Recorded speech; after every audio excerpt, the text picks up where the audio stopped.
નમસ્કાર વિદ્યાર્થી મિત્રો, એસકે પટેલ ચેનલમાં આપ સર્વેનું સ્વાગત છે। આજે આપણે જોવાનું છે અનંત લંબાઈના વિદ્યુતભારી સમતલને લીધે ઉદ્ભવતું વિદ્યુત ક્ષેત્રનું સૂત્ર મેળવો। તો જોજો વિદ્યાર્થી મિત્રો, અહીંયા આગળ પ્રશ્ન શું કહેવા માંગે છે તો આકૃતિમાં એક સમતલ છે। આ સમતલ કેવું અનંત લંબાઈનું, એનો મતલબ શું કે જોજો એ અહીંયા આગળ આ સમતલ અથવા તો પૃષ્ઠ, એમાં આ જે ધાર છે એ ધાર ક્યાં સુધી, અહીંથી અનંત સુધી, નીચેની ધાર છે એ પણ ક્યાં સુધી, અનંત સુધી, આ ધાર પણ અનંત સુધી, આ ધાર પણ અનંત સુધી, એ સમતલ આ રીતે ઊભું રાખેલું છે। આખા સમતલ ઉપર ધન વિદ્યુતભાર પથરાયેલો છે।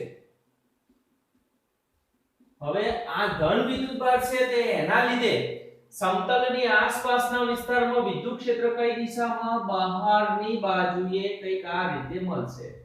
ક્લિયર? જો ઋણ વિદ્યુતભાર હોય તો વિદ્યુત ક્ષેત્ર કઈ દિશામાં, તો આપણને કંઈક અંદર તરફ મળે। બરાબર? ચલો, તો હવે અહીંયા આગળ પ્રશ્ન શું કહે છે તો આવું એક અનંત લંબાઈનું વિદ્યુતભારી સમતલ છે અને આ સમતલ છે એના લીધે ઉદ્ભવતું વિદ્યુત ક્ષેત્ર શોધવું છે। તો ક્યાં આગળ વિદ્યુત ક્ષેત્ર શોધવું છે તો જોજો વિદ્યાર્થી મિત્રો, અહીંયા આગળ આ સમતલ આમ ઊભું, તો આ સમતલથી અહીંથી તે r જેટલા લંબ અંતરે p બિંદુ છે એ p બિંદુ પાસે વિદ્યુત ક્ષેત્ર શોધવું છે। આ ભાગમાં હોય કે આ ભાગમાં, ધારો કે આ સમતલથી r જેટલા લંબ અંતરે p બિંદુ પાસે વિદ્યુત ક્ષેત્ર શોધવું છે। તો આ p બિંદુ પાસે વિદ્યુત ક્ષેત્ર કઈ દિશામાં, ધન વિદ્યુતભાર છે એટલે કે વિદ્યુત ક્ષેત્ર મળશે બહારની દિશામાં, અને વિદ્યુત ક્ષેત્રનું મૂલ્ય કેટલું એ શોધવા માટેનો આ પ્રશ્ન છે। ચલો, તો હવે આકૃતિમાં જુઓ વિદ્યાર્થી મિત્રો, જો આ સમતલ કંઈક આ રીતે ઊભું રાખેલું, એ સમતલ ઉપર ધન વિદ્યુતભાર છે। સમતલ એટલે એક જાતનું પૃષ્ઠ કહેવાય, તો પૃષ્ઠ ઉપર વિદ્યુતભાર પથરાયેલો હોય તો ઘનતા કઈ આવે, સિગ્મા। તો સિગ્મા બરાબર સૂત્ર શું મળશે, સિગ્મા બરાબર q upon a, જ્યાં q એટલે વિદ્યુતભાર અને a એટલે ક્ષેત્રફળ। તો આવું એક અહીંયા આગળ શું રાખેલું છે, વિદ્યુતભારી સમતલ, એની ઉપર ધન વિદ્યુતભાર છે, એ વિદ્યુતભારની ઘનતા સિગ્મા બરાબર q upon a। હવે આ સમતલથી r જેટલા લંબ અંતરે p બિંદુ છે ત્યાં આગળ વિદ્યુત ક્ષેત્ર શોધવા માટે શું કામ કરશું તો એક લંબઘન, જો આવો એક લંબઘન ગૌસિયન પૃષ્ઠની કલ્પના કરવી પડશે। હવે આ લંબઘન છે તો લંબઘન છે એની આ જે સપાટી છે એનું શું કહેવાય, આડછેદ કહેવાય, અને આ આડછેદનું ક્ષેત્રફળ કેટલું, a જેટલું। તો આવો એક લંબઘન અને એ લંબઘનના આડછેદનું ક્ષેત્રફળ કેટલું, a જેટલું। આ સપાટી પણ એનો શું કહેવાય, આડછેદ, અને આ સપાટીનું ક્ષેત્રફળ પણ કેટલું, a જેટલું।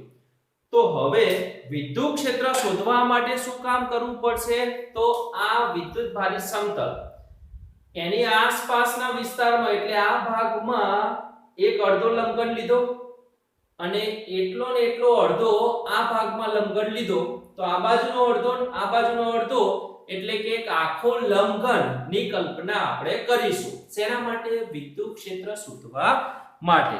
હવે વિદ્યાર્થી મિત્રો, જો આ સમતલ છે એને અહીંયા આ ભાગમાં આ લંબઘન છે, તો હવે વિદ્યુત ક્ષેત્ર શોધવા માટે શું કરશું ભાઈ, આ લંબઘન છે એની સાથે સંકળાયેલ ફ્લક્સ શોધવાનું છે। તો એના માટે આ ઉપરની સપાટી એટલે કે આ, તો આ જે સપાટી છે એનો ક્ષેત્રફળ સદિશ કઈ દિશામાં, ઉપર તરફ। હવે આ સપાટી છે એટલે કે આ ત્યાં આગળ વિદ્યુત ક્ષેત્ર કઈ દિશામાં, ધન વિદ્યુતભાર છે એટલે બહારની બાજુએ। તો આ ઉપરની જે સપાટી છે ત્યાં આગળ કોઈ બિંદુ પાસે આપણે દર્શાવ્યો એનો ક્ષેત્રફળ સદિશ કઈ દિશામાં, ઉપર તરફ, એ કહીશું ડેલ્ટા s સદિશ। આ બિંદુ પાસે વિદ્યુત ક્ષેત્ર દર્શાવ્યું કઈ દિશામાં, બહારની બાજુએ। અહીંયા જે આ સમતલ છે એના લીધે ઉદ્ભવતું વિદ્યુત ક્ષેત્ર કઈ દિશામાં છે, સમતલને લંબ બહારની બાજુએ, એટલે કે વિદ્યુત ક્ષેત્ર ફક્ત ને ફક્ત x અક્ષની દિશામાં, વિદ્યુત ક્ષેત્રના y ઘટક 0 અને z ઘટક પણ કેવો છે, 0 છે। તો હવે આ ઉપરની સપાટી છે એમાં ડેલ્ટા S ઉપર E વિદ્યુત ક્ષેત્ર x અક્ષની દિશામાં બે વચ્ચેનો એંગલ કેટલો 90. તો આ ઉપરની સપાટી સાથે સંકળાયેલ ફ્લક્સ phi બરાબર સદિશ E ડોટ સદિશ delta S E delta S cos theta. Theta કેટલો છે 90, તો cos 90 અને cos 90 એટલે 0, તો 0 ગુણ્યા આ પદ પણ કેટલું 0. તો ઉપરની સપાટી છે એની સાથે સંકળાયેલ ફ્લક્સ કેટલું 0. વિદ્યાર્થી મિત્રો જોજો આ સમતલ એના આ ભાગમાં આવેલ લંબન છે અડધો. આ ઉપરની સપાટી સાથે સંકળાયેલ ફ્લક્સ 0. કેમ? કારણ કે ત્યાં વિદ્યુત ક્ષેત્ર છે x અક્ષની બાજુએ અને ડેલ્ટા S છે ઉપર તરફ. નીચેની સપાટી છે ત્યાં આગળ પણ ડેલ્ટા S નીચે, વિદ્યુત ક્ષેત્ર આ બાજુ, બે વચ્ચેનો એંગલ 90, તો આ નીચેની સપાટી સાથે સંકળાયેલ ફ્લક્સ પણ 0. આ જે સપાટી છે એના માટે પણ ડેલ્ટા S તમારી તરફ, વિદ્યુત ક્ષેત્ર આ બાજુ, તો બે વચ્ચેનો એંગલ 90, તો આ સપાટી સાથે સંકળાયેલ ફ્લક્સ પણ કેટલું 0. કહેવાનો મતલબ શું વિદ્યાર્થી મિત્રો જોજો, આ લંબન છે એની આ સપાટી અને મારી બાજુની સપાટી સાથે સંકળાયેલ ફ્લક્સ કેવું મળશે 0 મળશે. કેમ? કારણ કે અહીંયા જે વિદ્યુત ક્ષેત્ર છે એ બહારની બાજુએ x અક્ષની દિશામાં છે. એવી એક પણ ક્ષેત્ર રેખા નથી કે આ સપાટી અને આ સપાટીમાં ક્ષેત્ર રેખા બહાર નીકળતી હોય. એટલે આ ચારે સપાટી સાથે સંકળાયેલ ફ્લક્સ કેવું મળશે 0. કહેવાનો મતલબ શું વિદ્યાર્થી મિત્રો, આ જે લંબન છે એ લંબનમાં સપાટી 1 અને સપાટી 2 સિવાયની સપાટીઓ સાથે સંકળાયેલ ફ્લક્સ આપણને 0 મળે છે. તો સપાટી 1 સાથે સંકળાયેલ ફ્લક્સ phi1 શોધશું, સપાટી 2 સાથે સંકળાયેલ ફ્લક્સ phi2 શોધશું. બંનેનો સરવાળો કરીશું તો કુલ ફ્લક્સ આપણને phi મળશે. ચલો સપાટી 1 આવી. તો સપાટી 1 કઈક આ રીતે છે જોજો. તો એનો ક્ષેત્રફળ સદિશ આ દિશામાં, તો સપાટી 1 છે એનો ક્ષેત્રફળ સદિશ દર્શાયો ડેલ્ટા S સદિશ બહારની બાજુએ. હવે સપાટી 1 છે એમાં આ બિંદુ પાસે ડેલ્ટા S. હવે અહીંયા આગળ વિદ્યુત ક્ષેત્ર, તો ધન વિદ્યુત ભાર છે એટલે બહારની બાજુએ, તો આ દિશામાં વિદ્યુત ક્ષેત્ર E હશે. તો સપાટી 1 છે ત્યાં આગળ E અને ડેલ્ટા S વચ્ચેનો એંગલ 0. કેમ? બંને એક જ દિશામાં. તો સપાટી 1 સાથે સંકળાયેલ ફ્લક્સ આપણને કંઈક મળશે ને એ શોધવું છે. ચલો તો સપાટી 1 સાથે સંકળાયેલ ફ્લક્સ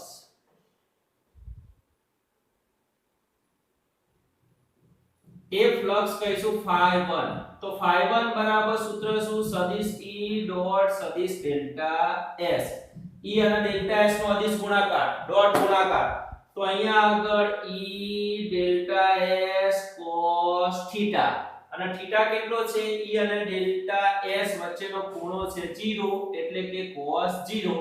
cos 0 એટલે કિંમત કેટલી 1, તો અહીંયા E ડેલ્ટા S બરાબર em ના m ડેલ્ટા S એટલે આ જે સપાટી છે એના સપાટીનું ક્ષેત્રફળ કેટલું a જેટલું. આ જે સપાટી છે એ સપાટીનું ક્ષેત્રફળ એટલે લંબનનો આડછેદ થયો એ કેટલો a જેટલો. સમીકરણ કહી દો 1. એ જ રીતે સપાટી 2 સાથે સંકળાયેલ ફ્લક્સ શોધવું છે. સપાટી 2 સાથે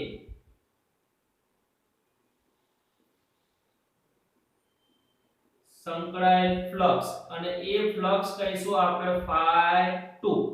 ચલો સપાટી 2 અહીંયા, સપાટી 2 આમ, એનો ક્ષેત્રફળ સદિશ આ બાજુ બહારની બાજુએ, તો કોઈ એક બિંદુ પાસે ડેલ્ટા S દર્શાવ્યો બહારની બાજુએ. સપાટી 2 આમ છે તો એમાંથી ક્ષેત્રરેખાઓ બહાર આવે છે એટલે કે વિદ્યુત ક્ષેત્ર પણ એ દિશામાં, તો સદિશ E પણ એ દિશામાં. બે વચ્ચેનો એંગલ કેટલો 0. તો સપાટી 2 સાથે સંકળાયેલ ફ્લક્સ phi2 બરાબર સૂત્ર એના એ E dot delta S. E delta S cos 0 એટલે કે cos 0 ની કિંમત 1, તો E ડેલ્ટા S. તો અહીંયા E ડેલ્ટા S બરાબર E ડેલ્ટા S એટલે a. તો સપાટી 1 સાથે સંકળાયેલ ફ્લક્સ ∅1 ઈ એ જેટલું, 2 સાથે સંકળાયેલ ફ્લક્સ ∅2 પણ ઈ એ જેટલું. તો હવે આપણે જોઈએ છે કુલ ફ્લક્સ. તો આખું જે ગૌસિયન પૃષ્ઠ છે એની સાથે સંકળાયેલ કુલ ફ્લક્સ phi બરાબર કેટલું? તો phi1 phi2 જેટલું. ચલો phi1 એટલે ઈએ, phi1 એટલે ea ea બરાબર કેટલા? 2ea. સમીકરણ કહી દો 3. ચલો એનાથી આગળ હવે ગૌસના નિયમનો ઉપયોગ કરવાનો છે. તો ગૌસના નિયમ પરથી phi બરાબર સૂત્ર શું? તો phi બરાબર q upon epsilon 0. ચલો q, તો સિગ્મા બરાબર q upon a, તો q ના કરતા બનાવો તો q બરાબર સિગ્મા into a. તો q ની જગ્યાએ લખી દો સિગ્મા a upon epsilon 0. સમીકરણ 4. સમીકરણ 3 અને 4 જોજો. સમીકરણ 3 phi બરાબર, સમીકરણ 4 phi બરાબર, ડાબા ડાબા સમાન તો જબા જબા સમાન. એટલે કે સમીકરણ 3 અને 4 ને સરખાવતા, 3 અને 4 ને સરખાવો એટલે જબા જબા સમાન બને. તો 2ea બરાબર sigma a upon epsilon 0. a cancel તો e બરાબર કેટલા? Sigma upon 2 epsilon 0. આના કહી દો સમીકરણ 5. હવે આ સમીકરણ 5 છે એ વિદ્યુત ક્ષેત્રનું સૂત્ર જે જોઈતું તો એ આપણને મળી ગયું છે. જો આને સદિશ રૂપે લખવું હોય તો બરાબરની ડાબી બાજુ તીર મૂક્યું એટલે સદિશ રૂપ. તો બરાબરની જમણી બાજુ આ આદિશ છે, આ આદિશ છે, આ આદિશ છે. તો આપણે એકમ સદિશ લખવો પડશે એટલે sigma upon 2 epsilon 0 n caret. સમીકરણ 6. જ્યાં n કેરેટ કઈ દિશામાં? તો આ સમતલ છે, સમતલને લંબ બહારની દિશામાંનો એકમ સદિશ. કેમ? ધન વિદ્યુતભાર લીધો છે એટલે. તો n કેરેટ કઈ દિશામાં? સમતલને લંબ બહારની દિશામાંનો એકમ સદિશ. હવે વિદ્યાર્થી મિત્રો જોજો અહીંયા આગળ સમીકરણ 5 એ વિદ્યુત ક્ષેત્રનું મૂલ્ય દર્શાવે છે E બરાબર સિગ્મા upon 2 epsilon 0. હવે આ સમીકરણનો ક્યાં અને કેવી રીતે ઉપયોગ કરશો? તો વિદ્યાર્થી મિત્રો જોજો, તમને રકમમાં આપેલું હોય કે એક અનંત લંબાઈનું વિદ્યુતભારી સમતલ છે. હવે આ જે સમતલ છે જોજો વિદ્યાર્થી મિત્રો, અહીંયા આ સમતલ છે કઈક આ રીતે ધન વિદ્યુતભારિત છે. તો આ સમતલથી તમને એમ કે ભાઈ 1 મીટર જેટલા અંતરે P બિંદુ છે. તો P બિંદુ પાસે વિદ્યુત ક્ષેત્ર કેટલું? તો સૂત્ર મૂક્યું E બરાબર સિગ્મા upon 2 epsilon 0. સિગ્મા ની કિંમત રકમમાં આપેલી એ મૂકો, એપ્સિલોન 0 કિંમત તમને ખબર છે એ મૂકો. ધારો કે મળ્યું 10. એકમ શું? n c inverse. હવે વિદ્યાર્થી મિત્રો જોજો અહીં આગળ ધ્યાનથી, આ તમને 1 મીટર જેટલા અંતરે વિદ્યુત ક્ષેત્ર મળ્યું ધારો કે 10. હવે 2 મીટર જેટલા અંતરે કે તો અહીંથી તે 2 મીટર જેટલા અંતરે અહીંયા એક બિંદુ છે S. તો એ બિંદુ પાસે વિદ્યુત ક્ષેત્ર કેટલું? તો આ વિદ્યુત ક્ષેત્રનું સૂત્ર છે એમાં અંતરનો r છે ના. તો પછી અહીંયા આગળ આ બિંદુ પાસે વિદ્યુત ક્ષેત્ર સિગ્મા upon 2 epsilon 0 જેટલું જ. સિગ્મા ની કિંમત આમાં મૂકી દી એ જ અહીંયા આવશે, એપ્સિલોન 0 ની કિંમત પણ એ જ આવશે. તો S બિંદુ પાસે વિદ્યુત ક્ષેત્ર પણ કેટલું? tan nc ઇન્વર્સ મળશે. એટલે કહેવાનો મતલબ શું કે ભાઈ આ સમતલ છે એ સમતલની આસપાસના વિસ્તારમાં વિદ્યુત ક્ષેત્ર ઉત્પન્ન થાય છે એ વિદ્યુત ક્ષેત્ર અંતર ઉપર આધારિત નથી. અહીંથી 1 મીટર જેટલા અંતરે P બિંદુ ત્યાં વિદ્યુત ક્ષેત્ર 10. તો અહીંથી 2 મીટર જેટલા અંતરે S બિંદુ ત્યાં પણ વિદ્યુત ક્ષેત્ર કેટલું? 10 જ. અને દિશા કઈ? બહારની. એટલે આ વિદ્યુત ક્ષેત્ર અંતર ઉપર આધારિત છે નહીં.